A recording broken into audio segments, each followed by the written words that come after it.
In Pakistan, Prime Minister Shahbaz Sharif has appealed for international help as authorities deal with some of the worst flooding in the country's history. Close to 1,000 people have been killed since monsoon rains began in June. Hundreds of thousands more have had to leave their homes.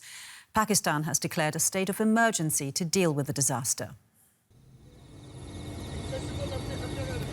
Surveying the damage, Prime Minister Shahbaz Sharif gets a first-hand impression of some of the worst affected areas. This year's monsoon was exceptionally ferocious, washing away roads, destroying bridges and damaging hundreds of thousands of homes. This is the moment a hotel collapses into the floodwaters. Another angle shows people fleeing in panic. Thousands of people are in need of immediate help. The government has been delivering aid parcels to those who've been cut off and promised financial aid to affected families. But it's a mammoth task. Some 30 million people are said to be affected. The flood of 2010 was one of the biggest in our history, but I feel that this flood has caused even greater havoc. There is extreme devastation all around. More than 900 people are dead. This is the scene in rural Balochistan. Villagers here are living in makeshift tents.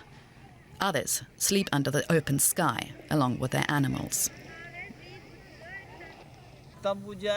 Tents are our biggest need. Yes, we have a shortage of food items too, but tents are the top priority. The United Nations has allocated $3 million to enable aid agencies to respond to the floods in Pakistan. But the government says a lot more is needed to get aid to all those who need it.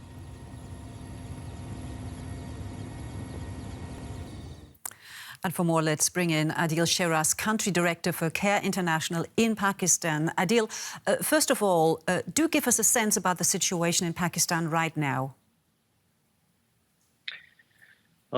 Thank you so much. The situation in Pakistan is extremely tough. The provinces are extremely, suffering from this flood situation. Balochistan and Sindh provinces are hard hit from this emergency. But recently, in last 1 week, the KPK province and some parts of Punjab, especially the southern Punjab cities, are also affected from this flood.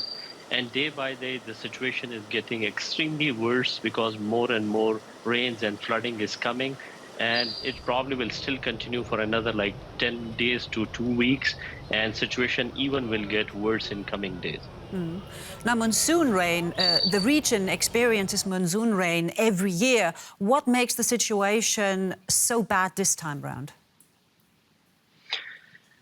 You're right, the Pakistan is on a monsoon area, so monsoon rains happen every year. But at the same time, this year, these were heavy rains, heavier than the expected rain, which happen every year in the season, which mean that the outflow of the water which comes on different river and different pathways became double or sometime even more than double. So especially communities who were living nearby to those water areas were worse affected when the outflow of the water became alarming.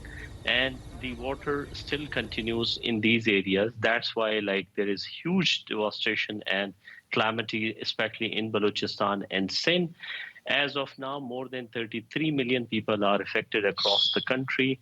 Approximately 6.4 million people are in dire need of support immediately. And people are literally living just under the roof because there's a large need, large population is affected. Right. And Pakistan, of course, has called for international help now. What exactly is needed? So the appeal probably will be launched early next week by the government of Pakistan, which we are also monitoring. But at the same time, the immediate need on ground are shelter, which are transitional and temporary shelter, which are required for the people. Food is another bigger need, which is required. In terms of cooking items, they are required. Mosquito nets and livestock management, including vaccine and livestock services, are required. At the same time, the waterborne diseases may come from this, so health services are also required. Right. But immediately life-saving support in terms of shelter, food, cooking item, menstrual hygiene kits, and other hygiene kits are required by the communities. All right. Thank you so much. Adil Sheras, Country Director for Care International, reporting for us right now in Pakistan. Thank you. Thank you so much.